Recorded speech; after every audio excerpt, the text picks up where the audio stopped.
Hello friends, the topic for this presentation is writing a blog. This is basically studied with written communication when we talk about formal communication into written part. Writing a blog is basically exploring ideas in your own industry. The benefits of professional blogging are, although publishing a professional blog might seem like a time-consuming addition to your workload, it can offer a number of benefits and opportunities. First, you can use a blog to demonstrate your expertise, and it gives you the chance to sharpen your thinking and develop your skills. Next, a blog can also lead to valuable networking opportunities. Blogging gives you an outlet to voice ideas that others in your organization may have overlooked. And you might find that your blog catches the eye of key decision makers who want to hear more about what you have to say. Last, a well-written blog can also be an extension of your resume. It has the power to impress prospective employers and recruiters. But when we talk about the pros, there are certain risks as well. Negative posts or comments can damage your reputation or even cost you your job. Be careful not to share organizational information, news, or any trade secret. It's important to keep your blog informative and positive and to maintain your online reputation. Never criticize anyone in your organization. Low quality posts can also be negatively affect your reputation. It's better to publish one excellent post each week rather than a poorly written one every day. When you publish a blog, especially when you share other people's idea, you run the risk of copyright infringement. So before you begin, let's have a snapshot about blogging, the 5 P's of blogging, which are plan, pen, publish, promote, and participate. Talking about the number 1 part is set goals. First, think carefully about what you want to get out of publishing a blog. Why do you want to start? What is your ultimate goal? Successful blogs have a clear, defined purpose. Write a mission statement for your blog and set SMART goals to help you stay on track. It can take months or years to see any financial returns from a blog. So it's often best to use your blog as a learning or career building tool. Publishing a blog for self-education may not pay off directly, but it can lead to income opportunities through networking or career advancements. Number 2, ask permission. Consider whether you need your boss's permission before you set up your blog. This is especially important if you plan to write about topics that are related to your organization. Be prepared for a cautious or skeptical reaction, because organizations won't allow their secrets to come out in public.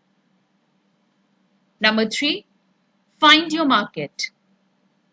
The style and tone of your blog should reflect the needs and interest of your target audience. Who is your blog aimed at? What is their level of education or experience? Develop a marketing strategy for your blog to think about how you will promote it. Use market segmentation to divide your potential audience into several groups. Select the segments you want to address and then choose the most appropriate approach for these people. Number 4, improve your writing. The quality of your content has huge impact on your reputation.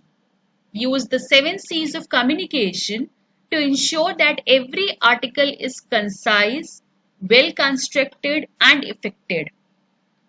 This thumb rule is applied for all the writings in your business manner. Online writing is different from traditional business communication. Keep in mind that the internet is highly visual. Use bold headings and subheadings to make key points. Include pictures or videos to tell your stories. Use short sentences and paragraphs and avoid jargons.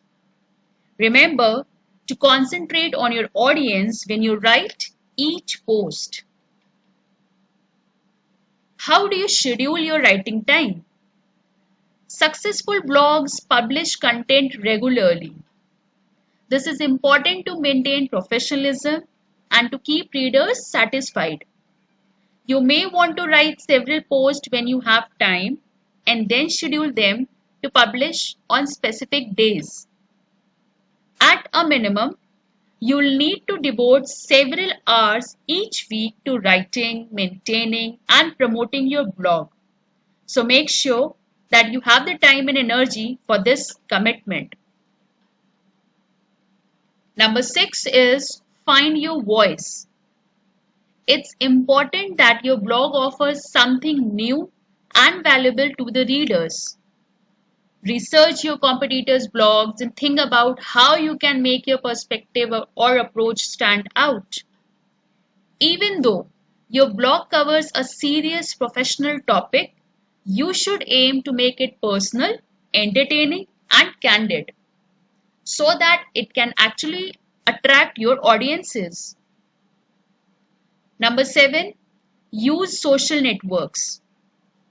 One of the best ways to promote your blog is to use social networks. You can use sites like LinkedIn, Twitter, and Facebook to share your post and to connect with your professionals in your own industry. Consider developing a weekly or monthly email newsletter and make it easy for your readers to subscribe to this. You can also use your network to gain exposure, offer to write guest posts on other industry professionals' blogs, and invite them to contribute to yours. This would increase your blog traffic. We will conclude this presentation with certain key points. Number 1, you can publish a professional or career-related blog to build skills, stay up to date on your industry, grow your network, and enhance your reputation. Think about why you want to write a blog. What is your ultimate goal? Create a mission statement to clarify your aims, ideas, and purpose. Then identify your target audience and work to improve your writing skills. Keep your blog informative and positive. Never say anything negative about a colleague, client, or employer. A blog can make or actually break your reputation. So use it, open doors, not close them. That will be all for writing a blog. For further details, please visit www.eduplinth.com or write to me at eduplinth@gmail.com. Thank you.